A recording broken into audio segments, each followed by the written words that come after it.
Madame la ministre de la Culture, Monsieur le Président, aidez-nous, il faut absolument réguler l'IA, et spécialement dans le domaine artistique. Alors bonjour, je m'appelle Louis Lecordier, je suis comédien, et vous me connaissez peut-être parce que j'ai commencé tout petit en doublage par la voix de Bambi dans Bambi 2 ou de DJ dans Monster House. Récemment, j'ai fait Kyo dans Blue Box, Kuro dans Ishura, Alus aussi dans Ishura. Je suis le fils de Brigitte Lecordier qui fait la voix de Goku, Oui Oui, Bonne nuit les petits, enfin plein de choses. De temps en temps, elle m'emmenait avec elle sur des plateaux et puis un jour, il y a quelqu'un qui lui a demandé est-ce que tu penses que ton fils serait partant pour venir faire un petit rôle?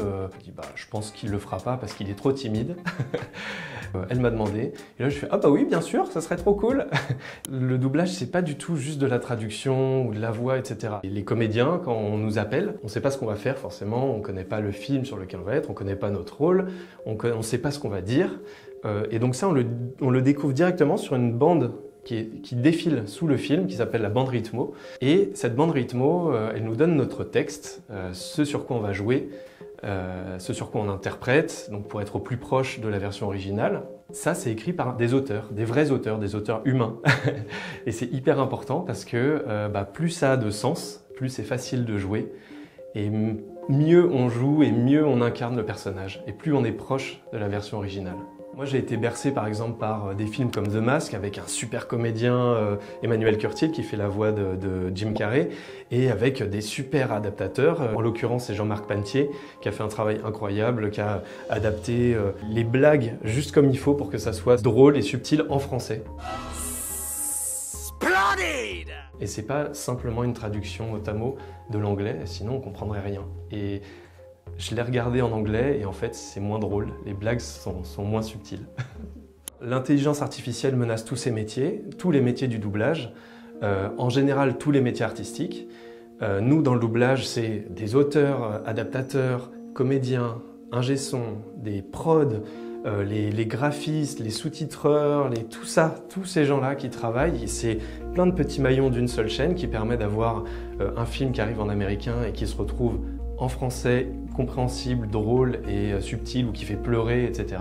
Il ne faut pas sacrifier cette santé culturelle française sur l'autel de l'argent et du profit. C'est vraiment important de garder cette santé culturelle avec tous ces gens que ça emploie.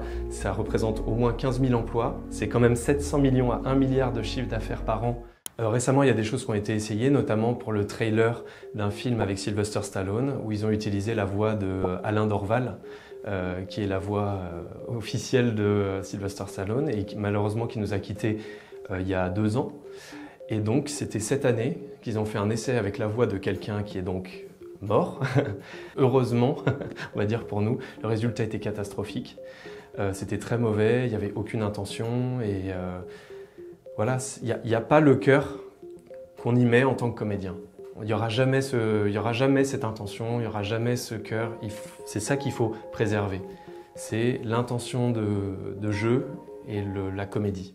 Pour l'instant, on a créé un collectif qui s'appelle Touche pas ma VF, qui est relié à une pétition, qui est soutenue par la SFA, donc le Syndicat français des artistes, l'association Les Voix. Donc on a déjà 250 000 signatures et on essaye de faire entendre notre voix en disant le doublage c'est quelque chose qui est soutenu par plus de 85% des Français, donc c'est quelque chose qu'il faut préserver avec tous les métiers que ça concerne et cet art, ces techniques. Et depuis, on dialogue assez loin, on crie à l'aide en disant Madame la ministre de la Culture, Monsieur le Président, aidez-nous, il faut absolument réguler l'IA, et spécialement dans le domaine artistique, renforcer l'exception culturelle et faire quelque chose pour que l'intelligence artificielle cesse de voler les artistes pour faire des œuvres où on n'est pas consentant, on n'a pas de rémunération proportionnelle, rien ne nous protège pour l'instant, c'est quelque chose où le droit de propriété intellectuelle n'est pas appliqué. Le problème de l'intelligence artificielle, c'est que ça évolue grâce au moissonnage de nos données. Nos données, elles se trouvent un peu partout sur le net, sur des serveurs, etc. Et donc nous, on a besoin de savoir est-ce que nos données sont utilisées, pour combien de temps, où est-ce qu'elles se trouvent, qui les possède, est-ce qu'il faut qu'on soit payé pour ça ou pas. Bon, ça c'est le problème à la fin, mais au début, il y a déjà tout ça, le consentement, et ça c'est très important. Et d'ici la fin de l'année, je crois qu'on a estimé que la totalité des données présentes sur Internet serait déjà moissonnée. Donc il faut faire très vite, parce que sinon, on ne pourra plus réguler. À l'Europe, on a éventuellement le RGPD, le règlement sur la protection des données.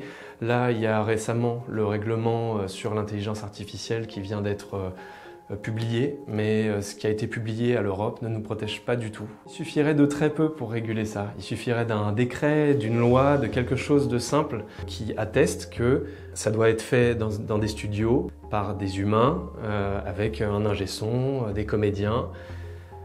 Ça peut être fait en une ligne, dans une loi, dans un décret. Et c'est vraiment ça qu'on attend et qu'on espère. Si ça se fait, le doublage survivra. Et j'ai bien l'intention de continuer longtemps parce que c'est vraiment un métier extraordinaire. On va nous les rendre, nos voix, on va les garder, nos voix!